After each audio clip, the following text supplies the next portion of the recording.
Hi guys, a very good afternoon. Masquera say. I am back. Let's talk about things which are affecting us in Zimbabwe. So today on this topic, we want to talk about lack of leadership in the nation of Zimbabwe. That is the reason why the best brains are not in the decision-making bodies. Whilst propagandists and useless people and sloganeers are in those positions. For an example, we have people like Mtuli leading the finance ministry, yet they know nothing about finance. We have people like Mnangagwa leading the monetary issues in the nation of Zimbabwe, yet they don't have any idea on how to run finances or monetary issues. So I'm going to play a video where this old man explained the real problem in the nation of Zimbabwe. I need you to listen carefully so that you understand what is killing us here in Zimbabwe. Then we get to the conclusion. Saka panhau yeikonomi mukuiona there is dysfunctionality in our politics. Saka when there is a functionality within our politics, it will be far much easier kuti vanhu vachiuya nemabrains dzavo vaite put together.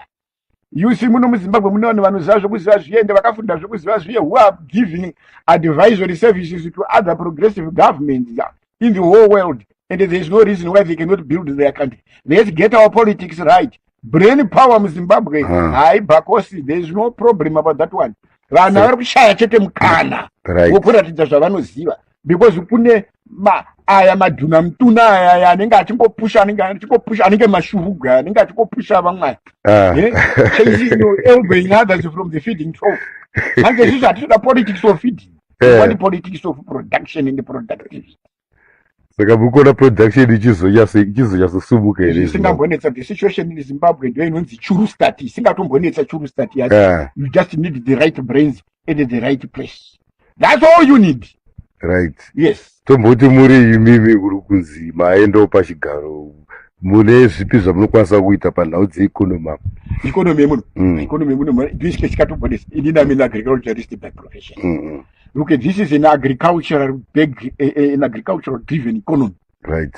Saka pa agriculture papa ndo panda kugadziriswa. Right. Zvachose we have to support the farmer. Right. And we need productive farmers on the land. Right. We need to boost up our extension services, banking and financing, the finance services sector. Tinofanira kunge tine programs anoita what we call structured and well organized agricultural financing models. Kwete zvekuti nhasi tamboya nekomandi, nhasi taya nepresidential subsistence, all those things they become, instruments of patronage, and they have nothing to do with the production or productivity. And mari inongobiwa futi nomwe achitaya nemari. Asika vanenge vachitika vanhu vekusapota kwacho kwavari kuita komandi. Kana uchiti komandi uchipa munhu 5 bags kana kuti uchimupa mbeu munhu asingarime chinhu anototengesa. So you have heard this man explaining the problem we have here in Zimbabwe.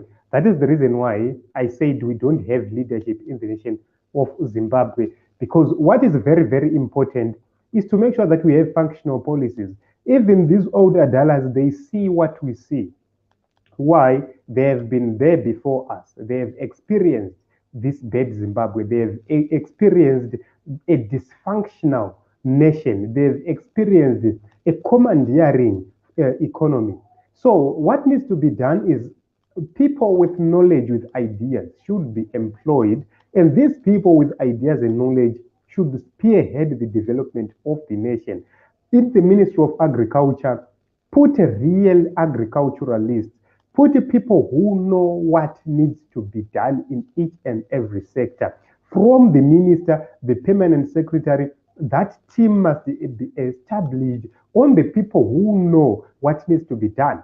But not only that, you need to connect them with a finance minister who knows what needs to be done, because a competent minister of agriculture will not sustain this nation alone, because the finance minister will go on to put false policies on board. So we need a strategic team which is going to work together, which understands how each and every ministry functions. The Ministry of Mines, must be supported by the Ministry of Finance.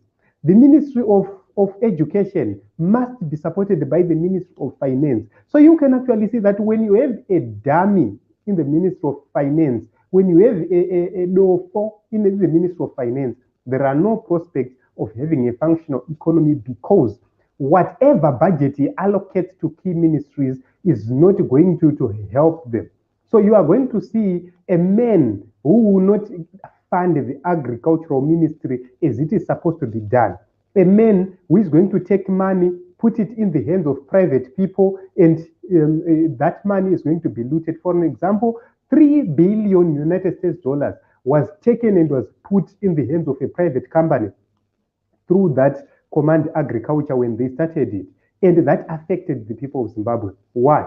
The company looted everything. Nobody benefited. So we need the people who understand how the parastatals should work, how the ministry should work, how the youth ministry should function, the education ministry should function. We need a team which understands how the education should be connected to the production, should be connected to the finance, should be connected to everything.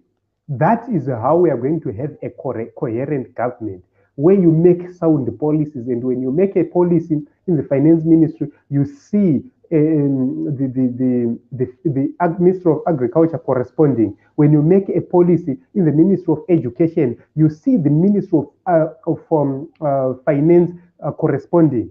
But here in Zimbabwe, the Ministry of Health is going to make a policy. The Ministry of Finance is going to be silent and dead and nowhere to be found.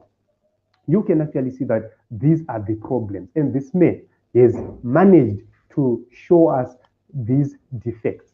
This is the reason why we are saying, as young people, let's register to vote. Let's have a functional government. Let's have people who know what needs to be done. We have a brilliant people working abroad, working in other countries, sustaining other economies, while our economy is dead. We have best doctors who are working in the UK, who are working in India, in America, in China. Best doctors, the Zimbabwean best doctors, we have them. And our politicians are rushing there to find the medical services. These are the issues we can bring here home when we just employ people who know what needs to be done. What do you expect when a person appoints his own daughter or his friend's daughter as a commissioner in a nation like Zimbabwe? What do you expect? This is what is happening in the entire government. They are giving positions to their buddies, to their people who know nothing about governance, who know nothing about how to run an economy or even a functional family. So, and this was in the comment section, let's talk. I don't want to take it long. Please subscribe, comment, like, and don't forget to share. Signing out, my name is Ronald Wipamakusha.